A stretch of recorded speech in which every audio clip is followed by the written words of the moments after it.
दोस्तों, ये तो हम सब जानते हैं कि हिंदू धर्म में करवा चौथ व्रत का बहुत ही महत्व है। इस दिन सुहागिन महिलाएं अपने पति की दीर्घ आयु के लिए निर्जला व्रत रखती हैं और विधिवत पूजा पाठ करती हैं। तो नमस्कार दोस्तों, आप सभी का स्वागत है। आज हम जानते हैं करवा चौथ की कहानी के बारे में। दोस्तों, बहुत समय पहले की बात है। किसी गांव में एक साहूकार रहा करता था। उसके 7 पुत्र और एक पुत्री थी। एक बार कार्तिक मास की कृष्ण पक्ष की चतुर्थी यानी कि करवा चौथ के दिन साहूकार की पत्नी सहित 7 बहुएं और उसकी बेटी ने भी करवा चौथ का व्रत रखा।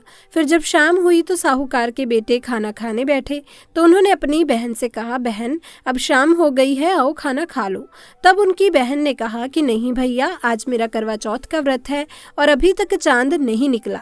चांद निकलने पर उसे अर्घ्य देकर ही मैं आज भोजन करूंगी। ये सुन 7 भाई मायूस हो गए, क्योंकि वो सभी अपनी बहन से बहुत ही प्रेम करते थे और बहन को भूख से व्याकुल नहीं देख पा रहे थे।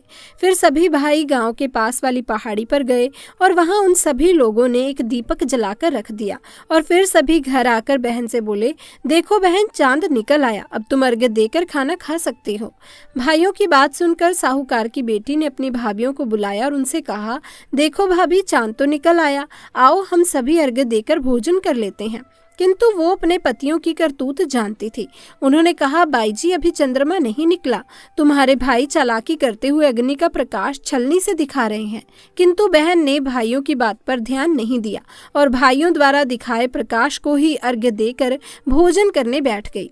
किंतु जैसे ही पहला निवाला उसने खाया, उसे छींक आ गई। फिर उसने मन में सोचा, शायद दिन भर भूखी रही थी, इसी कारण छींक आ गई। परंतु छींक शांत होने पर जब उसने फिर खाना शुरू किया तो उसमें बाल निकल आया और फिर थोड़ी देर के बाद उसके ससुराल से समाचार आया कि उसका पति बीमार हो गया है और उसे जल्द से जल्द आने को कहा है।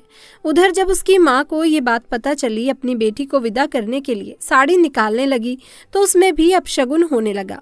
जब भी वो साड़ी निकालने के लिए बक्से में हाथ डालती, उसे या तो काली या फिर सफेद साड़ी ही मिलती। काफी देर तक यही सिलसिला चलता रहा। फिर साहूकार की बेटी माँ से बोली, माँ ये सब रहने दो, मेरे पास समय नहीं है, मैं ऐसे ही जा रही हूँ। फिर वो अपने ससुराल के लिए चल पड़ी। तब उसकी माँ ने कहा, बेटी रास्ते में जो कोई भी मिले उसे प्रणाम करती जाना। तो बेटी बोली, ठीक है माँ, और वो अपने ससुराल के लिए चल दी। रास्ते में उसे जो भी मिलता वो उसे प्रणाम करती और आगे बढ़ जाती। फिर जब वो ससुराल पहुंची तो उसे दरवाजे पर उसकी छोटी ननद मिली। साहूकार की बेटी ने उसके भी पांव छुए। तब उसने अपनी भाभी को आशीर्वाद दिया, सदा सौभाग्यवती रहो, पुत्रवती हो। उसके बाद जब वो घर के अंदर गई तो उसने देखा कि उसके पति का शव आंगन में जमीन पर रखा है और उसे अंतिम संस्कार के लिए शमशान घाट ले जाने की तैयारी हो रही है। दोस्तों, फिर वो पति के शव के पास गई और शव से लिपटकर जोर जोर से रोने लगी। उसके बाद जैसे ही लोग उसके पति को ले जाने लगे तो वो चिल्लाते हुए बोली, मैं अपने पति को नहीं ले जाने दूंगी, और जिद करने लगी। किंतु गांव वाले जब नहीं माने तो साहूकार की बेटी उन लोगों से बोली, मैं भी इनके साथ शमशान चलूंगी, और फिर साथ साथ वो शमशान चली गई। शमशान घाट पहुंचने पर जब उसके पति के अंतिम संस्कार का समय आया और उसे चिता पर लिटाया जाने लगा तो वो बोली, मैं अपने पति को जलाने नहीं दूंगी। ये सुनकर शमशान घाट में मौजूद लोगों ने उसे काफी समझाया, लेकिन वो तो अपनी जिद पर अड़ी रही। तब गांव वाले आपस में बातें करने लगे कि ये कैसी महिला है जो पहले तो अपने पति को निगल गई और अब उसे मुक्ति भी नहीं मिलने दे रही। इन बातों का भी साहूकार की बेटी पर कोई प्रभाव नहीं पड़ा और वो अपने पति के शव को लेकर वहीं बैठी रही। तब गांव वालों ने निर्णय लिया कि इसे यहीं छोड़ दिया जाए और इसके रहने के लिए एक छोटी सी झोपड़ी बनवा दी जाए। फिर गांव वाले अपने अपने घर वापस लौट आए। उधर साहूकार की बेटी अपने पति के शव को लेकर वहीं रहने लगी और पति को जीवित करने के लिए हर चौथ का व्रत करने लगी। चौथ के दिन वो पूरे दिन व्रत रखती और फिर शाम को चंद्रमा को अर्घ्य देती और ज्योति जलाती और चौथ माता से प्रार्थना करती कि वो उसके पति को जीवन दान दे। इसी तरह कई चौथ आए। उसने हर चौथ के दिन व्रत रखा और फिर चांद को अर्घ्य दिया और अंत में जब कार्तिक महीने की चौथ यानी कि करवा चौथ आई तो उसने अपनी ननद से कहा, बाईसा, कल जब तुम यहाँ आओगी तो मेरे लिए 16 श्रृंगार और सुहाग का भी सारा सामान लेती आना। उधर ननद जब घर पहुंची तो उसने ये बात अपनी माँ को बताई तो उसने पहले तो सोचा कि उसकी बहू पागल हो गई है। फिर उसने अपनी बेटी से कहा, तुम्हारी भाभी ने जो कुछ मंगवाया है उसे कल दे आना। फिर साहूकार की बेटी ने अगले दिन करवा चौथ का व्रत रखा और 16 श्रृंगार और सुहाग के सभी सामान पहनकर सज संवर गई और शाम को चांद निकलने पर अर्घ्य दिया। चौथ माता की ज्योत करी और चौथ माता प्रकट हुई और बोली, करवो ले भाइयों की प्यारी करवो ले, दिन में चांद उगाने वाली करवो ले। ये सुन उसने उनके पैर पकड़ लिए और बोली, माता मेरा सुहाग वापस करो। अब ये सुन देवी ने कहा, भाइयों की प्यारी, तुझे सुहाग से क्या लेना देना, तुझे सुहाग से ज्यादा भोजन प्यारा है। ये सुनकर साहूकार की बेटी बोली, माता मुझसे भूल हो गई, मुझे क्षमा कर दो।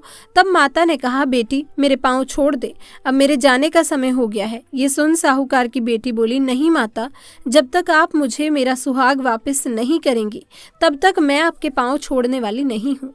इसके बाद माता के बार बार कहने पर भी जब उसने उनके पाँव नहीं छोड़े तब चौथ देवी बोली, बेटी क्या तुम अपने सुहाग का सारा सामान मुझे दे सकती हो? तो साहूकार की बेटी ने कहा, माता मैं सुहाग का सामान क्या, मैं आपको अपनी जान भी दे सकती हूँ। उसके बाद उसने सुहाग के सारे सामान माता को दे दिए। फिर माता ने अपनी आंखों से काजल निकाला, नाखूनों से मेहंदी निकाली, मांग से सिंदूर निकाला और फिर उन्होंने अपनी उंगली उसके पति के मुंह में दे दी। थोड़ी देर के बाद उसका पति जीवित हो गया। ये देख साहूकार की बेटी खुशी से झूम उठी और उसने माता का साष्टांग प्रणाम किया। फिर चौथ माता जाते जाते उसकी झोपड़ी को महल में बदल गई। उधर देर रात जब उसकी ननद उससे मिलने आई तो उसने देखा वहां झोपड़ी की जगह महल बन गया है। अब ये देख उसे बड़ा ही आश्चर्य हुआ। फिर वो डरती डरती उस महल के अंदर गई। वहां उसने देखा कि उसका भाई जीवित हो गया है। फिर साहूकार की बेटी की नजर जब अपनी ननद पर पड़ी तो वो दौड़कर उसके पास आई और बोली, देखो भाई साहब, आपके भाई जीवित हो गए, देखो देखो भाई साहब, आपके भाई जीवित हो गए। फिर दोनों गले मिलने लगी और रोने लगी। उधर जब उसकी ननद घर आकर माँ से बोली कि माँ भाई जिंदा हो गया, तो उसकी माँ बोली, बेटी लगता है तुम भी अपनी भाभी की तरह पागल हो गई हो। ये सुन बेटी बोली, नहीं माँ, मैंने देखा है भाई सच में जिंदा हो गए और भाभी ने आपको गाजे बाजे के साथ आने को कहा है। और उसके बाद सभी घर वाले गाजे बाजे के साथ अपने बेटे को लेने पहुंचे और वहां पहुंचकर जब साहूकार की बेटी की सास ने देखा कि सच में उसका बेटा जिंदा है तो वो अपनी बहू के पैर छूने लगी। ये देख बहू बोली, माँ आपका बेटा वापस आ गया। सास बोली, बेटी तुम धन्य हो, मैंने तो साल भर पहले ही अपने बेटे को मरा हुआ समझ लिया था, किंतु तुम्हारी तपस्या के कारण वो साल भर बाद फिर से जिंदा हो पाया है। तो करवा चौथ की कथा दोस्तों आज यहीं पर समाप्त होती है। किंतु दोस्तों गेहूं के 13 दाने दाएं हाथ में लेकर ही ये कथा सुननी चाहिए और कथा सुनने के बाद अपनी सासू जी के चरण स्पर्श करें और करवा उन्हें दे दें। पानी का लोटा और गेहूं के दाने अलग अलग रख लें। रात्रि में चंद्रोदय होने पर पानी में गेहूं के दाने डालकर उसे अर्घ्य दें। फिर दोस्तों भोजन करें। तो दोस्तों मैं उम्मीद करती हूँ कि आपको हमारी ये कथा पसंद आई होगी।